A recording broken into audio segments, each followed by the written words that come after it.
You know, Mama's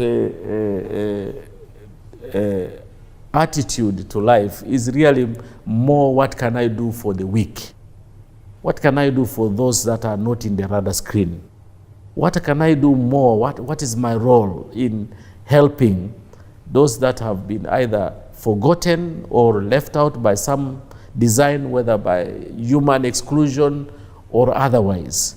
That's what I saw from her, because even the work with orphans, there was no program in the country. She had to bring in her own effort and mobilize women, mobilize donors, mobilize partners, and we handled that matter.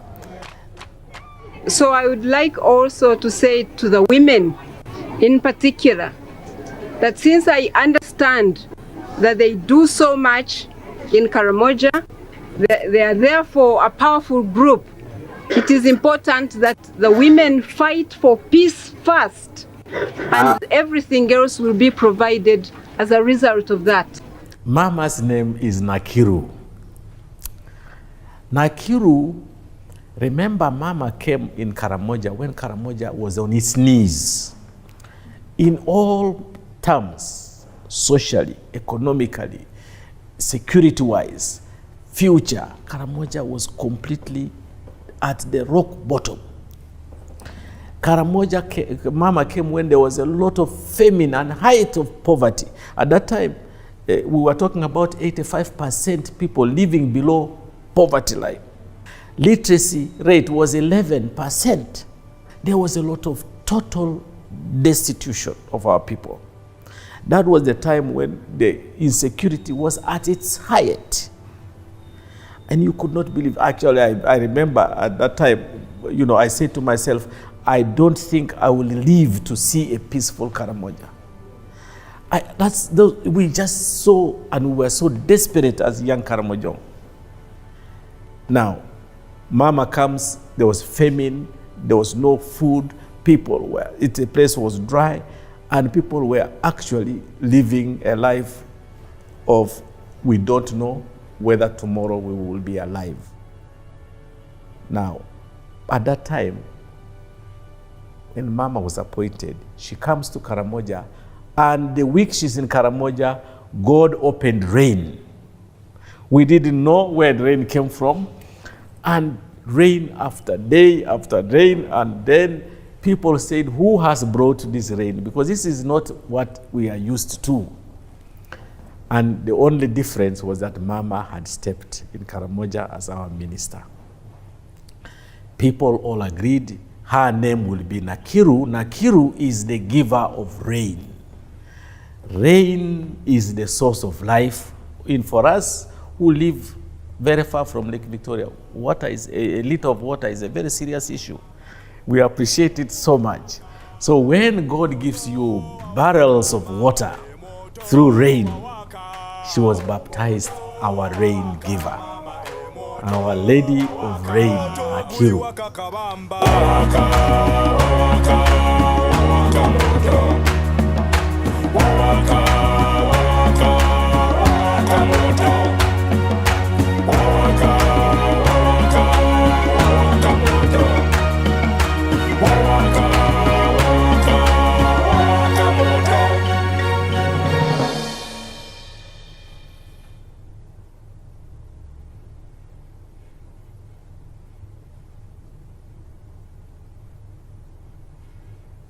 How would you describe your experience in Nairobi in summary?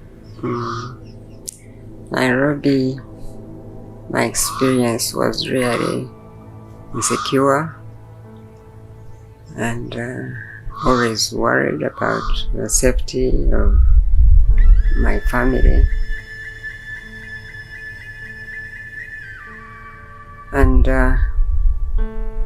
And so I always had to be very, very careful where the children went, how they went there and how they came home, and because we were close to Uganda, we always could hear some rumors of what's happening in Uganda, and sometimes what we heard made us even more insecure, or sometimes made us feel like, okay, this struggle is now balanced, so on both sides. But generally speaking, honestly, I can say that being in Nairobi was not easy at that time, until such a time when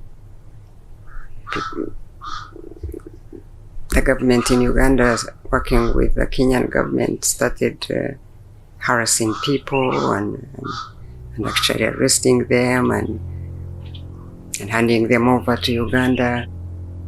And so that made it absolutely clear that living in Nairobi was not the safest place to be.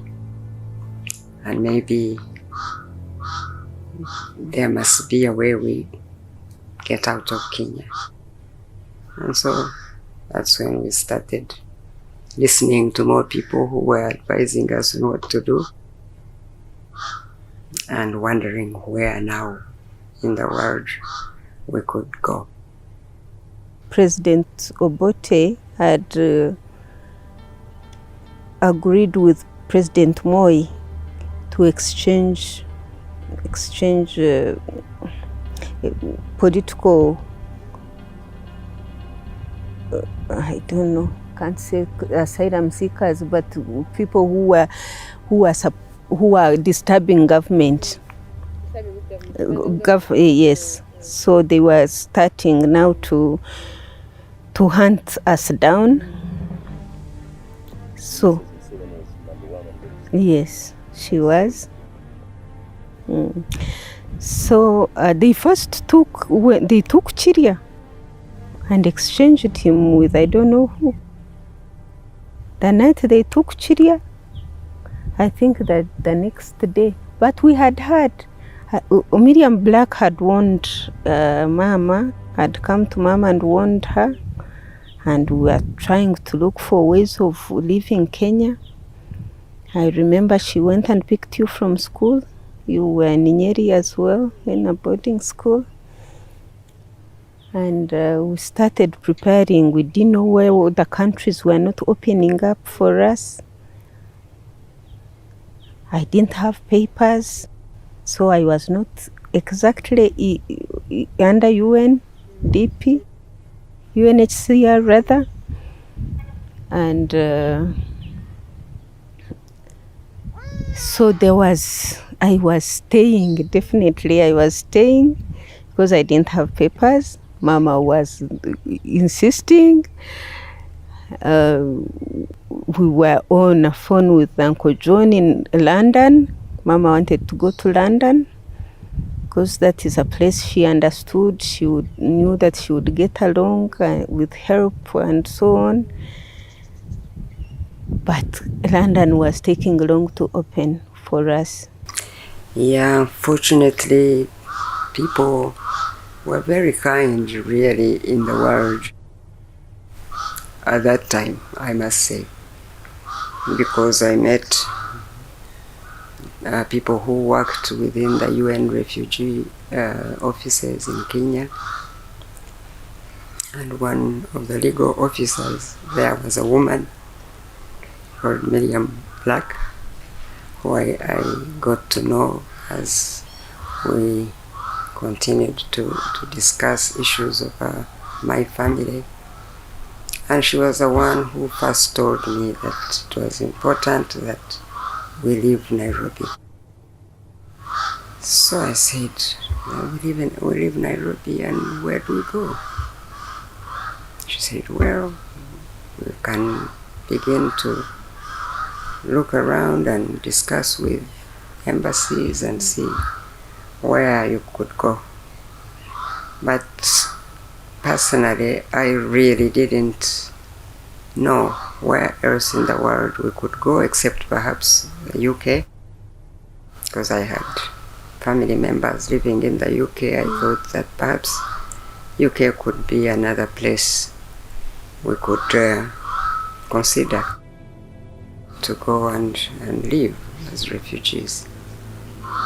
But when I contacted the members of my family who lived there, they told me that no, the UK government knew my husband and they knew his activities in Uganda, and they would not be willing at this time to stand between the government in Uganda and my husband's group, which they called a rebel group. It was tough, very tough. So at the end, Red Cross gave me papers. At the end, at the same time, Sweden opened. And then it was like, Mama was like, Sweden, I know nobody in Sweden. How can I go to Sweden? I said, Sweden? Where in the world is Sweden? But thank God, eventually she was like, this was God's plan. So we live in Nairobi. The Swedish experience was a much, much relaxed one.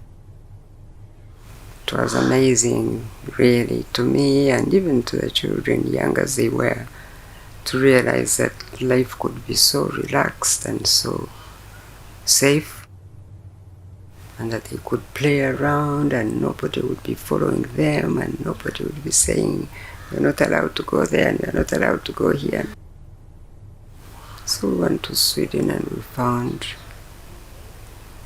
a camp, a refugee camp, where they had prepared for us to go.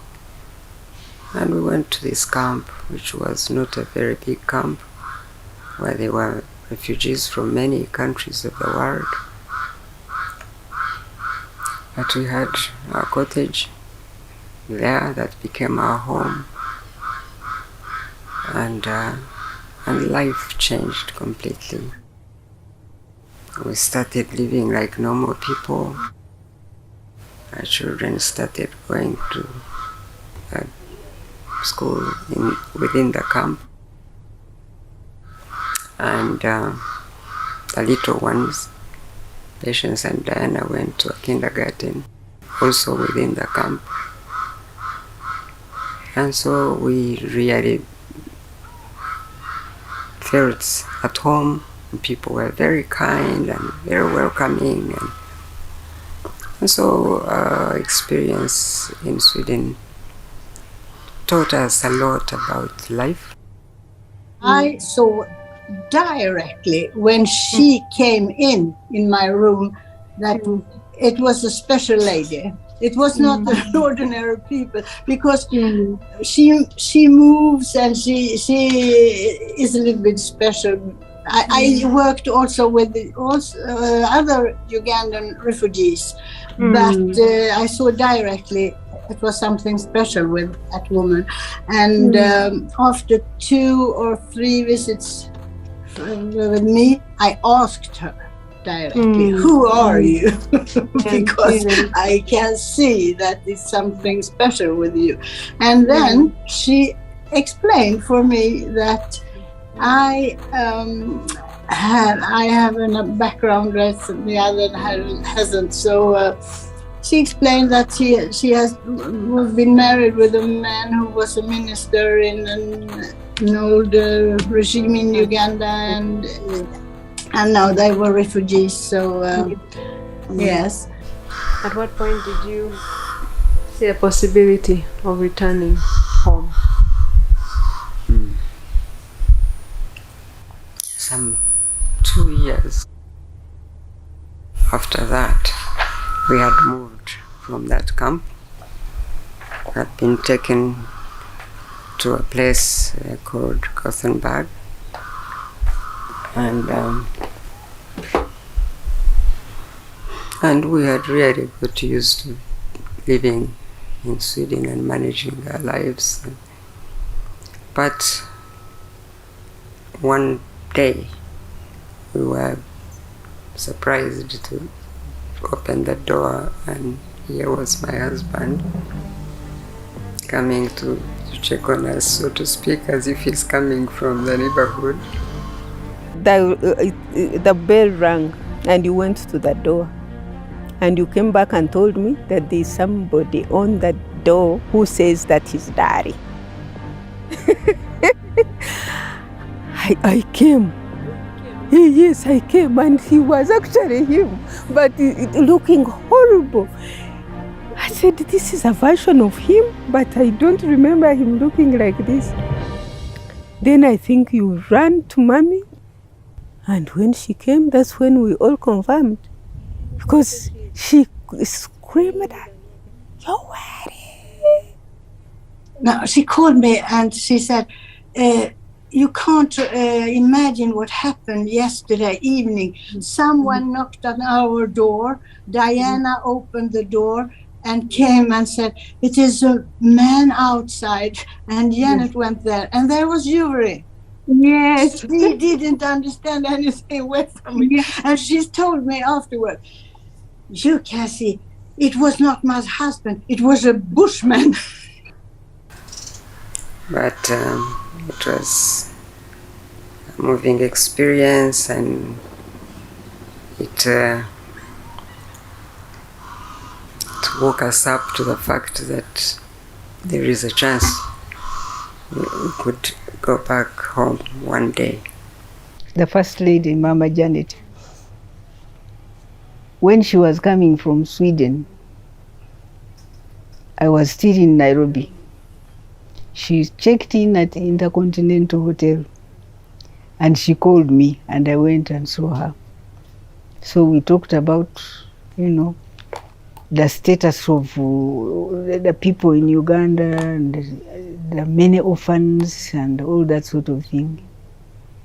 So we kind of discussed, yes, I think it would be important to help those children. And I am happy to say that as soon as she got here, she started the Uganda women's effort to save the children. Weso. Can you tell us about Weso and how it came to be, and at what point was it birthed? At what point? After I had brought back my family and the children were home, so it was after a few months. But in 1986. So I visited Ruero, and of course there were places where people used to take visitors to see what had happened in Ruero, where there were so many skeletons collected together in different places to show how many people had died. And after I'd gone round many such places, I was taken to what they called a reception center, a government reception center, which was like an orphanage, where they collected children who had no parents or who they met lost on the road, or just young little children. And I got to that place late in the evening, and it was getting dark, so as I drove into that place with the headlights of the car, the children got out of where they were and came out running to see the car. And they came clapping their hands, seeing somebody coming to see them, a place where perhaps nobody would visit. So I saw this, they were about 50 little children. Some of them half dressed, some of them completely naked, some of them. And they came out and they had one man, an adult, who was looking after them. And so I stood there and I said, where are these children from? And he said, they are from all over the country. There are those who have lost their parents, others have separated from their families without knowing where they are going, so we collect them here and we're trying to take care of them, and we are not doing such a good job because we are not able to take care of them yet, but here we try to feed them. And so I stood there and saw those children. And I had some people with me. I took pictures of those children. I took these pictures with me. And when I got home, I was looking at these pictures, and as I was praying, I just felt in my heart that this is something I have to do. In gratitude to God that these children are alive, they didn't die. But also to thank God that He also took us as a family separated, and He took care of us wherever we went, and He brought us home safely. None of us died, and we couldn't take that for granted because many people died. As I said, I had seen so many skeletons of people who died during that war. Any of us could have been those skeletons. But by God's grace, He had taken us through that time, through very, very difficult circumstances, but He brought us home. So I thought, this is what I will do as a gift to God, my Father. That's when we started Uweso. Mama has been an amazing person. He's an amazing person. To me, all these years, it's been over 20 years, and I've seen her as a destiny enabler. And I saw her, because of her position, because of where she is, her values matter. Her values matter a lot as a first woman in the country. And so her values and her passions were really in sync with mine. And I'd always looked at her, I'd always admired her. The first thing she did that I knew of was Uweso. And then the second one was about the Uganda Youth Forum. I had young kids then, and I used to take them. And sometimes I would be one of the speakers. I would be one of the people who would be there as mothers, as parents, to make sure everything is happening together. So I always admired her in that area of her passion, of her values, and then the steadfastness, because you could hear stories of things happening, and then you would see her composed. No drama, no confusion. So I admired her from a distance. What propelled you into politics? Yeah, that one was a calling from God. As I've said, I knew God by that time and worked with Him very, very closely. And many friends and people who I knew and worked with knew that really I was not a person who would go into politics. And I used to say it very often, that even if I was paid, I would not go into politics. But one day, I was actually not even in Uganda. I was visiting another country, somewhere else in Europe. And I had a voice telling me to stand as a member of parliament in my father's area, where we still had a home, where we didn't go that often. But I heard something about standing as a member of parliament. I thought, that's not God. That can't be God. It's not about me. I prayed now. I said, okay, Lord, if you really are, it's you. If you really are the one talking to me, I don't want to stand with anybody and start fighting over politics, because I don't want to stand. But if you let me know that there is nobody to stand in that area, then I will know that you want me to be the one to stand there. So after I'd come home, I started hearing my husband talking to some people on phone, trying to persuade them to stand in that area.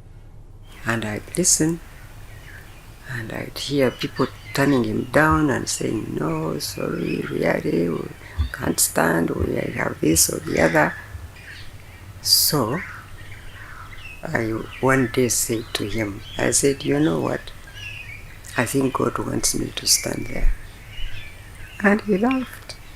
And he said, you? He said, you're not a politician. You don't know these things. So how can God talk to you about this? I said, I don't know, but I believe God wants me to stand in Rama.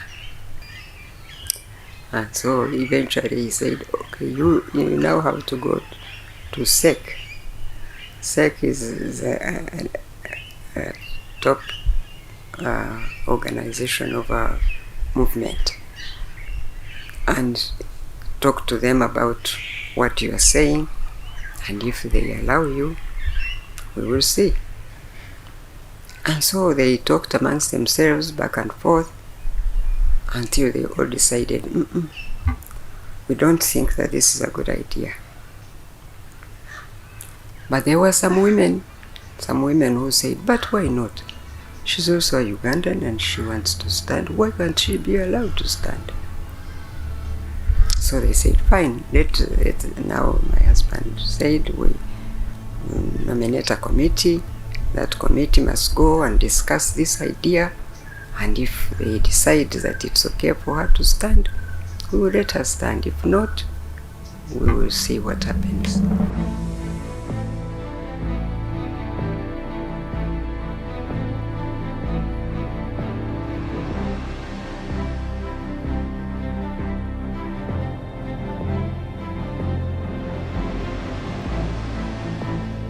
Mrs. Museveni has done a lot for Uganda in that she has made a lot of friends for Uganda. She got a lot of aid herself into the country. Then of course she went into politics and became minister for Karamoja. And I became program officer Karamoja, working with NUSAF. I was being paid by NUSAF. So we went to Karamoja, we worked with women. We did some dams, we got women groups together. They started crops, beautiful crops, harvests and all that sort of thing. Karamojong people in Uganda were a weakest link, if you can call it that, to independence, to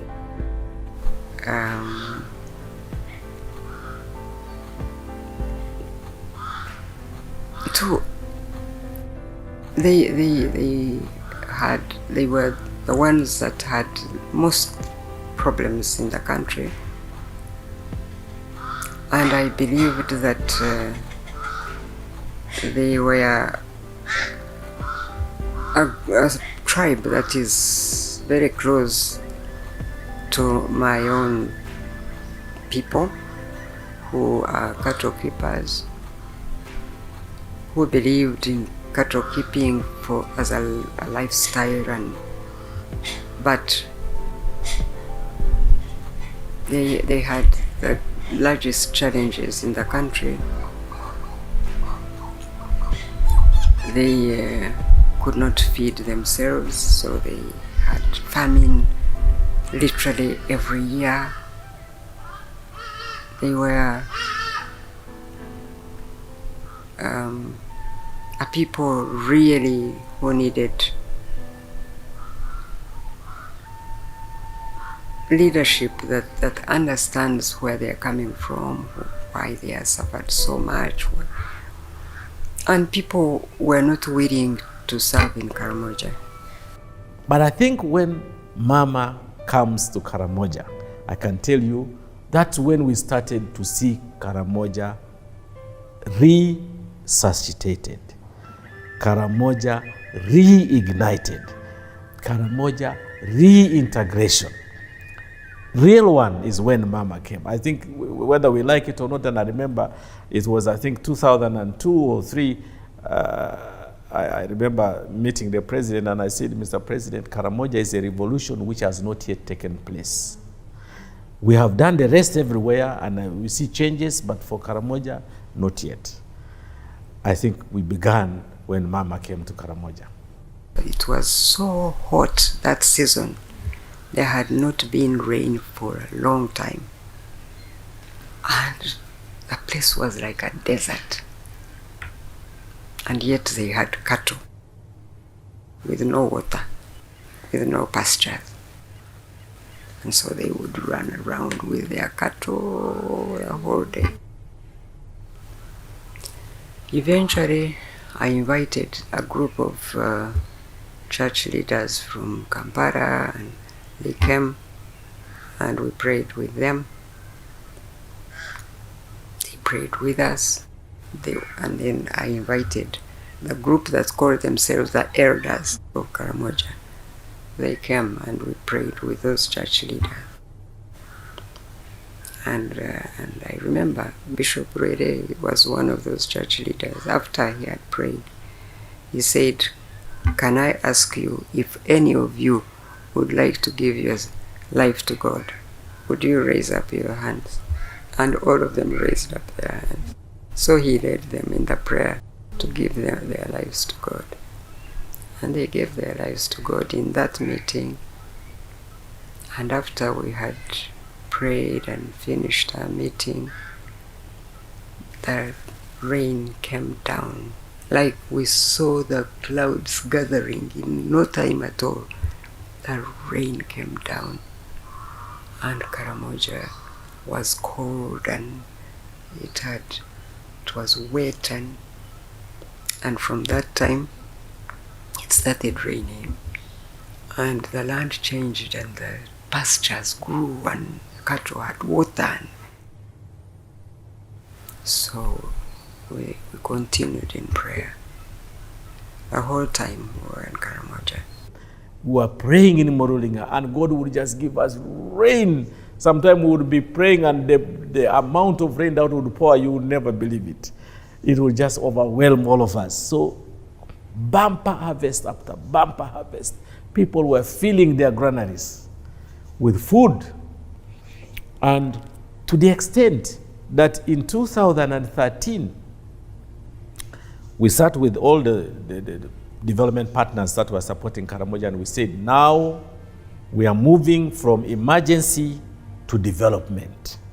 So we developed what we call the Karamoja Development Action Plan.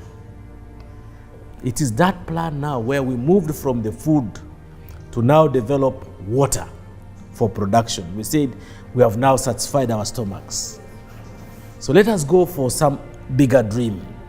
So now we sat with the president and the Ministry of Water and the Ministry of Agriculture, and we started to develop the two-pronged strategy of big dams and small valley tanks.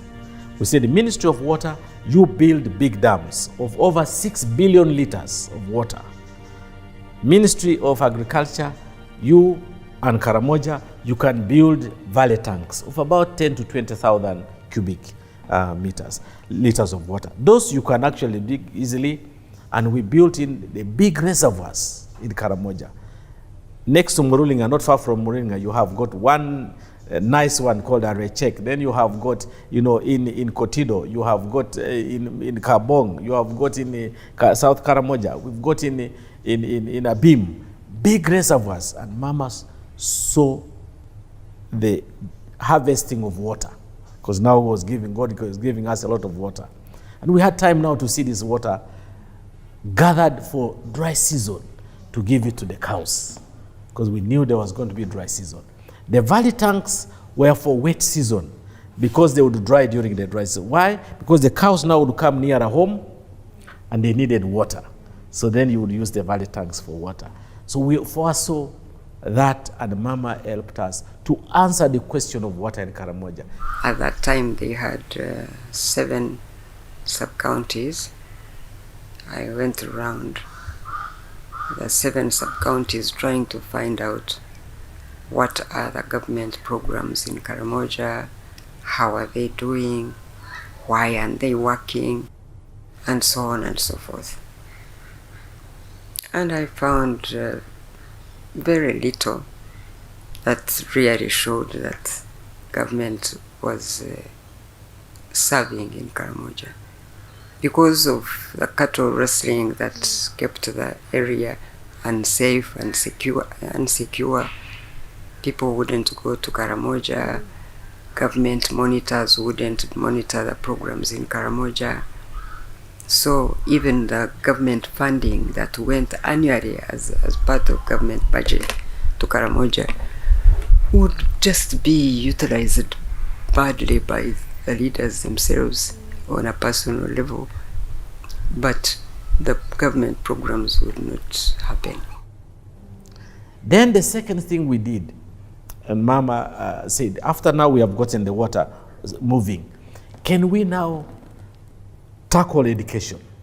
Because you see, the young people now are growing and they need now to expand education. And we put in the schools, boarding schools in Karamoja. I think Mama built 21 boarding schools, dormitories, classrooms, and laboratories, teachers' houses. Fantastic facilities, and children started going to school. And at that time, she agreed with the Mzee, said, look, let us give Karamojong young, elite scholarships. So because higher education is now very expensive, they have missed all the time when it was free. Now, there's money required even to go to Makerere, to go to all these. Although they are universities, they are still out of reach. So we had 100 Karamojong going on the scholarship per year. And by the time Mama left, we had over 800 graduates. When she took over, we were just a handful. We were 3-4 doctors only. Now we have 45 doctors. Most of this came from the graduate scholarship scheme, which Mama and Mzee, set up for Karamoja. I was there knowing very well that the challenges in Karamoja would only change by God's intervention himself, not me, not because I wanted to serve, not because I understood them, but I believed that if God takes me to Karamoja by his own intervention, he would be the one to really change Karamoja. Then she said, okay, now what we do, the next thing, let us search our minds. How can we change the way people live so that they can start to produce more and also enjoy housing with a small mabati on top and maybe a bed to sleep on? From a hut to that is a big jump, a big leap. So we started at that time what we call the modern villages. And that was the time when we had this hydroform coming into Uganda. And Mama helped us with the hydroform machines. And we started building houses for grandmothers, for men and women in their own villages, changing the environment where they were living. I can tell you, when you go now, the number, people picked this up now as on themselves and started building mabati houses. even if they were semi-permanent. And Mama said, no, let us reward those who have given their guns with mabati. So now people have mabati houses in Karamoja. You can't believe the change which has happened. There are many things in Uganda that are different because there are many people who pray and who know God and who have a relationship with God personally. And their prayers have done so much for Uganda, even though there are many things which are still not right. But we cannot ignore the fact that there are many who know God and who pray for Uganda. And for me, it is even more important to know that younger people, many younger people and many young families know God and walk with God. And it's a gift to us as elders in this society. And